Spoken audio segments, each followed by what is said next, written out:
आज हा व्हिडिओ मी मराठीत करणार आहे कारण मला बरेच लोक बोललेत माझ्या DMs मध्ये येऊन की तू मराठीमध्ये एखादा व्हिडिओ कर. तर मला असं वाटलं की मी मेकअपशी रिलेटेड एखादा व्हिडिओ टाकते. सुरू करूया आपण. जास्त टाइम वेस्ट नाही करणार मी तुमचा.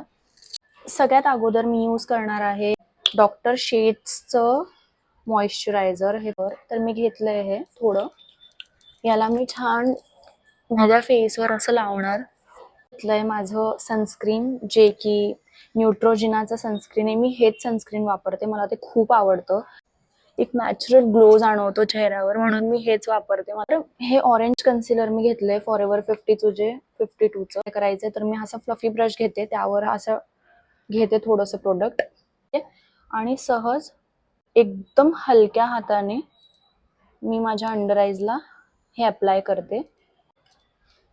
इकडेही थोडं मला थोडा डार्कनेस वाटतोय, वेळेला इथं थोडा डार्कनेस जाणवतो, तर मी लावत असते. आणि हा जो शेड आहे सेम फॉरएव्हर 52 मध्ये ऑरेंज कलर करेक्टर जे त्याला थोडं न्यूट्रलाइज करण्याकरता मी हा शेड घेतलाय. तर आता तुम्ही बघू शकता जिथं माझ्या चेहऱ्यावर ऑरेंज एक दिसत होता कलर लालसर, तो आता ऑलमोस्ट नाहीसा झालाय. सध्या तरी मी हे चार्मसीचे यूज करते. मला हे प्रचंड आवडलंय कारण फुल कव्हरेज देतं. अगदी थोडंसं एक पंप मी घेतलाय आणि आता घेतलाय मी एक डॅप स्पॉन्ज आणि याच्याने मी आता छान असं याला सेट करणार आहे. नेक्स्ट मी आता घेतलंय हे इनसाइटचं कन्सिलर. मी फक्त माझे हे एरिया जे मला हायलाइट करायचे तिथं मी याला लावून घेणार आहे.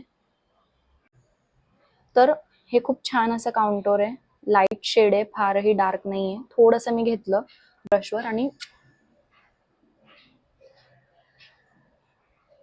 करण्याची गरज आहे. आणि याला तुम्ही ब्लेंड करा. शार्प जॉलाईन वाटली पाहिजे.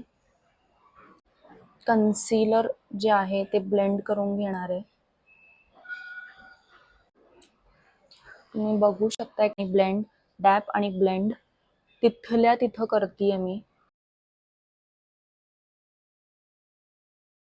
तर आता नेक्स्ट स्टेप आहे हे फॉरएव्हर 52चं ट्रान्सलुसंट पावडर. थोडी या स्पॉन्जमध्ये घेतल्यानंतर मी याला हातावर डॅप करतीये. तर याला मी फक्त असं आता छान डॅप करतीये. जिथे जिथे मी माझे हायलाइट पॉइंट्स घेतले तिथं मी त्यावर पावडर लावणार आहे.